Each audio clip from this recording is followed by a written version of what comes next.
Disney Lorcana fans have been told that there are only 4 meta decks in the current competitive scene, and everything else is just outliers. If that were true of the case, then why at the Fort Worth Challenge, the top 4 was made up of 50% of a returning Old Faithful deck? Let's go over the deck profile, and then we'll talk a little bit about why I think this hidden 5th meta deck is going to be sticking around for the long haul. But first, thank you guys so much for tuning in. The support on the channel has been crazy over the past couple weeks. If you want to help the channel grow, make sure to like the video. And if you haven't already, subscribe. And if you want, you could even just leave me in the background on mute. I really don't mind, but I appreciate any support that you guys give. So without further ado, what is this 5th meta deck that had a really strong showing at the Fort Worth Challenge? It's none other than Amber's Steel Song. This is a concept that's been around for a while. It's lost some popularity in the last couple sets, but it has so many answers to the current top 4 decks in the format that it was only a matter of time until we start seeing people catch on to it. So starting with our 1-drops, we've got the 1-cost Steel Robin Hood. This is a classic card for Steel Song.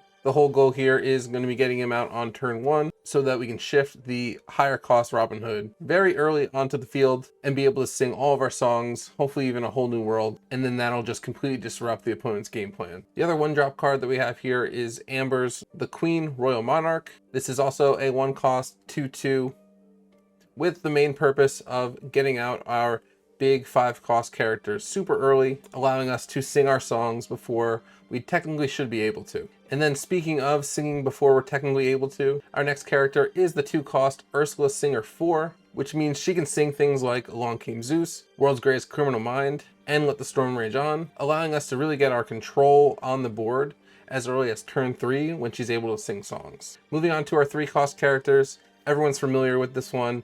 It's going to be the 3-cost Aerial card, Singer 5, and you're going to be able to look at the top 4 cards of your deck, looking for a song and putting it into your hand. Ideally, this is going to be where we're going to grab our Whole New World or grab your sword, but in general, this card's going to come in clutch to go deeper into our deck, really find the songs that we can sing to control the board state and keep the tempo in our favor. Another 3-cost card that we haven't seen much play of here recently is going to be the 3-cost Baloo.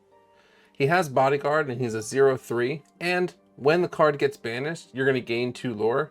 So it's almost guaranteed that you're going to get that lore. The only exceptions would be with a We Don't Talk About Bruno, where he goes back to your hand, or with an Under the Sea, where he goes to the bottom of your deck.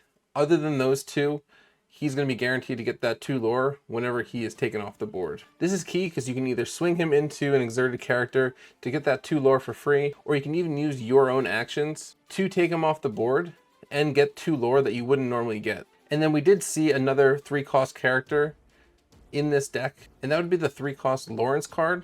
That technically is a 0/4, but as long as he has no damage on him, it's going to be a 4/4 and questing for 2. This card's really strong at countering things like the Ruby Sisu card, as well as not being able to be targeted by anything that normally messes with your strength. He won't be affected by those until he's taken damage, so we can strategically play around that to keep him on the board and counter some of the cards that our opponent's playing, while also reaping the benefit of questing for 2. And next up in our 4-cost slot, everyone who plays Amber is probably familiar with this card.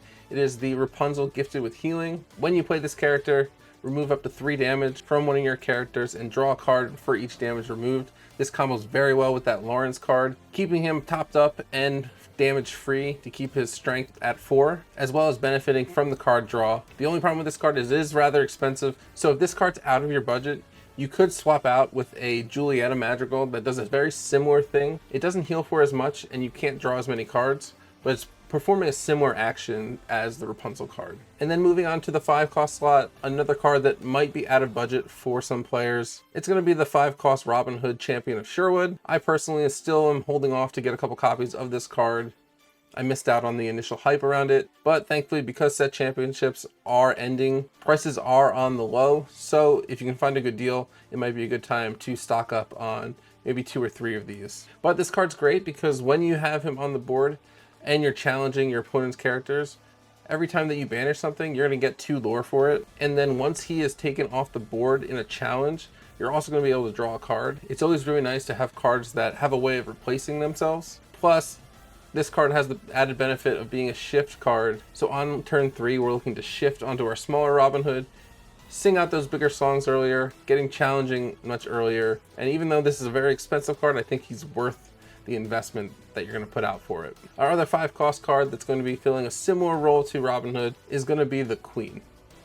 Now the Queen is also a shift character, but she's only shift 2, so we can get her out a turn earlier than Robin Hood, which is really great for like a surprise whole new world if you got the perfect opener. But the best part about the Queen is her ability is that when she quests, she gives an opposing character -4 strength, and you get to choose any character on the board to get +4 strength, meaning it can be used in 2 different ways. The main way that you're going to be using it is buffing up your own characters to do big damage to the opposing side of the field. Great for taking out locations or getting rid of an exerted character that you need to get off the board, with most likely not taking any damage back. The other way that you can use this is that you can boost the strength of any character on your opposing side in the field, and then use World's Greatest Criminal Mind now that they have more than 5 strength to get them off the field. This is great if you're trying to get one of the bounce characters off the board so your opponent doesn't have it anymore, or if you have no other way to get rid of like a Diablo. You can give him the bonus strength and then sing World's Greatest Criminal Mind to remove him for 3 costs. And then our final card in the deck is going to be a staple to any steel deck. It is the 6 cost Giant Fairy Tinkerbell. When you play her, it's going to do 1 damage to all opposing characters, and when she banishes another character in a challenge, you're going to be able to deal another 2 damage to another opposing character, typically making her a 2-for-1 card when she comes out on the field, but she has the upside of being able to do this multiple times, potentially being a 3 or 4-for-1 card.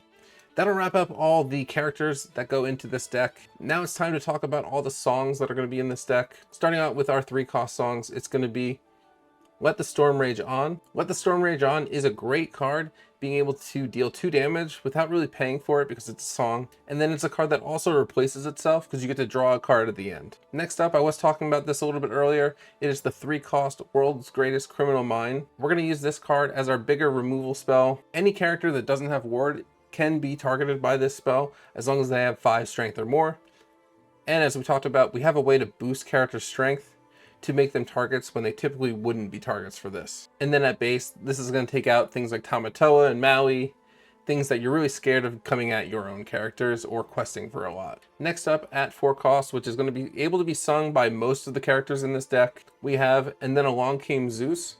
Being able to deal 5 damage to any location or character is super strong, especially when you don't have to pay for it and your characters aren't taking damage back from the exchange. This will allow you to get rid of like a Queen's Castle, ideally in 1 turn, comboing this with another character. And this card's just really great at being able to shut down instantly most cards that are being played in the format. And then next up, in the 5-cost slot, this deck does run a whole new world. Being able to get all the new cards to refill your hand, play more songs, play more characters is super strong for this deck. And then as a bonus cherry on top, if you're able to get rid of some removal from your opponent's hand, that's even better value for the card. And then the other 5-cost song, another staple of Amber Steel decks, is going to be Grab Your Sword. Being able to deal 2 damage to all opposing characters is going to allow you to get around things like ward, so you can take out a Bucky, but also just in general, being able to do that wide damage, potentially for free with all the characters that can sing, is just super strong to have. And then last up, the final card in this deck,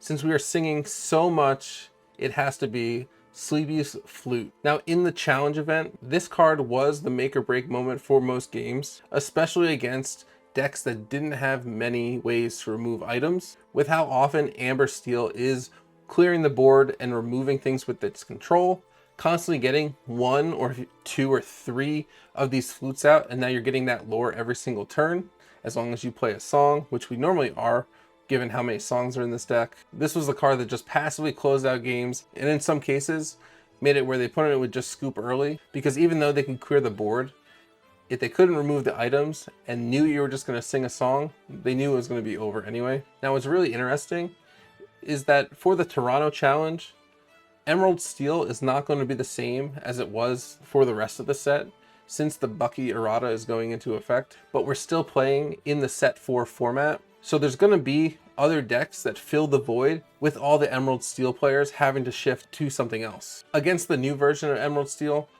this is going to fare even better. Now that we can target Bucky with all of our songs, we'll be able to remove it instantly, making it a very ideal matchup for the Amber Steel players. I'll put this on screen now. In the top 64, there was 47% filled up with Emerald Steel players. So we'll have to wait and see if all these players make adjustments and are able to still run some version of the deck, giving Amber Steel an even bigger advantage in the next challenge, or if all the Emerald Steel players are going to move to something like Ruby Amethyst, which is a deck that this deck does compete with. The Fort Worth Challenge champion, Edward Chu, only lost 3 games in the entire tournament, and all 3 of those games were against this exact Amber Steel deck list. Does that mean that Amber Steel is now the answer that we've been looking for a new meta deck? We'll have to wait and see. It's a little bit too close to the last round of set championships for me to put this together and try it out in time. And then looking ahead, some of the card previews that are coming out are very beneficial to this singing playstyle. I know we're getting a new character that works a lot like Sleepy's Flute, so I wouldn't be surprised if a new version of this deck comes out in Shimmering Skies and gets a proper piece in the meta formula. Either way, I hope you guys enjoyed this deck breakdown of Fort Worth Lorcana Challenge. It was a blast to watch this compete over the weekend, and I can't wait to see what kind of decks come out for Toronto and see what kind of adaptations people are making with the big changes. Shimmering Skies is just 2 weeks away, and we've got big plans for the channel with openings, with box battles, starter deck battles. Thank you guys for continuing to watch and support us. I hope you have a fantastic day, and I'll see you guys next time.